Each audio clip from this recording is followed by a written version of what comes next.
comes back awkwardly on his...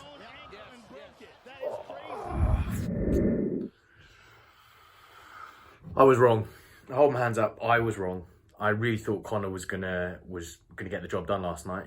But what a horrific end to a fight. Fingers crossed it's not the end of his career.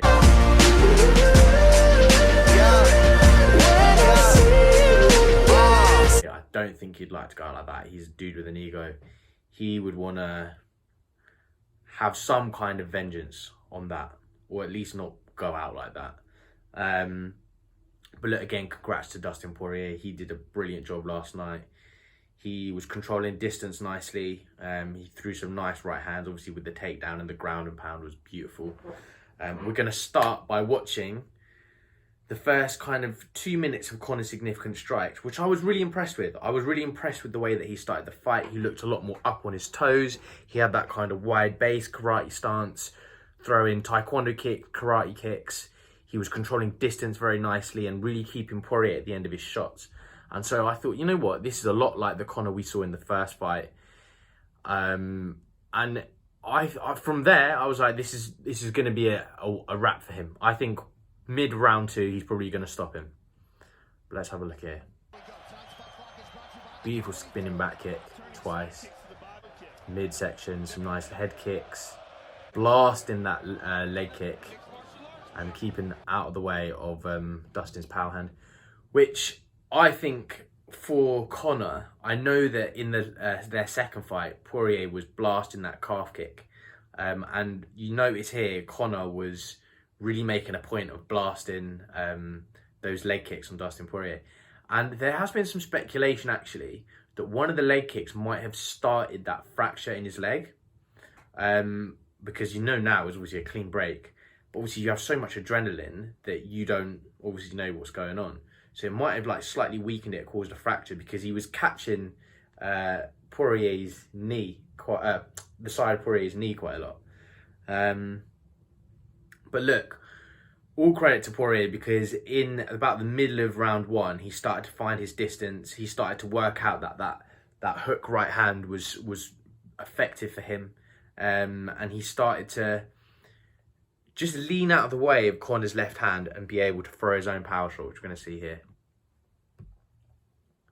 Slamming. Hey, look at that. Beautiful. And again tagged him, stumbled in there. And I think, you know, there was a bit of an urgency with Conor's work this time.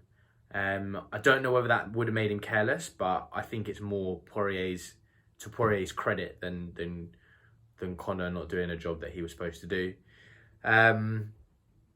But look, the fight really started to change when Dustin had Conor against the cage, and Conor was deciding how he was going to defend and saw the opportunity for a guillotine, which we're going to see here.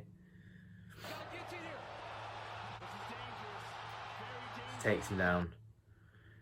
But he can't quite get his legs across Poirier's body. And Poirier's very smart in the sense that, so he has his head, say this is Poirier's head, and Poirier, what Conor wants to do is to really crank that neck so that he wants his body like this and Poirier's head like that and create the pressure there. But Poirier keeps his legs high on the cage and doesn't allow that. And by the time he brings his legs down and is on top of McGregor, McGregor's realised that he needs to relax that arm because he's just going to burn himself out. So that was pretty smart. Now, when they were on the floor, Conor, to begin with, was doing a good job of covering up. He threw a few nice, significant elbow strikes from the floor. But look, Dustin Poirier was putting on the pressure. He was almost, in the same way that Khabib was, he was almost standing over McGregor and ground and pound, elbows, right hands. It was a really beautiful right hand at one point. We're going to see a little section of the ground and pound here. Yeah, Conor really struggling there. Hang on, but look, testament to his chin, elbows, and look, I think you can tell there's that difference in caliber of fighter, because when Khabib was doing it, there was really nowhere for Conor to hide. He was taking a beating. Conor was being able to move a little bit there. He was kind of defending himself a little bit, but the significant way he was able to stop that was by throwing kicks from the floor. Now, this is where things got a little bit... Well, Conor did something a bit naughty here. he hooked his hands on the inside of Poirier's gloves, which is obviously illegal, and was trying to kick him and create that leverage. And when Poirier turned around to complain to Herb Dean, the ref, that's when Conor was able to get back to his feet. But when he got back to his feet, that's when the shitstorm really started, and we're going to watch the leg break here. You can see Herb Dean's waved the fight off. Here it is in slow motion. Goes for that left hand, comes back awkwardly on his... And then he goes back down, and then Poirier starts working Conor whilst he's on the floor. Now, that's a horrible thing to see, obviously, as I've said. It's one of those freak accidents. We don't know whether the leg kicks from earlier would weaken Conor's leg. And, you know, that's all speculation. But what we do know about the injury... So I spoke to my dad this morning, who's a hospital doctor. So he's an anaesthetist, or an anesthesiologist, as Americans call it.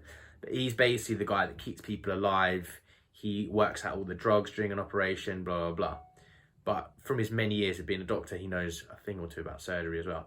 And he was saying that the lower leg has got two bones in it, the thick one and the thin one. The thick one, as far as I know, is called the tibia. The thin is called the fibula.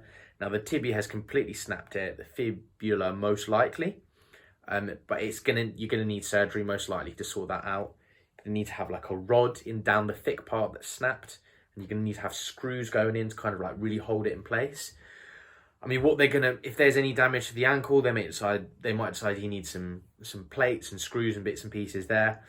But he was saying it's looking like 6 to 12 months out for him, especially to come back to the height of MMA, which I really hope that he does, because I think it would just be a disservice to himself if he went out of professional prize fighting in that way.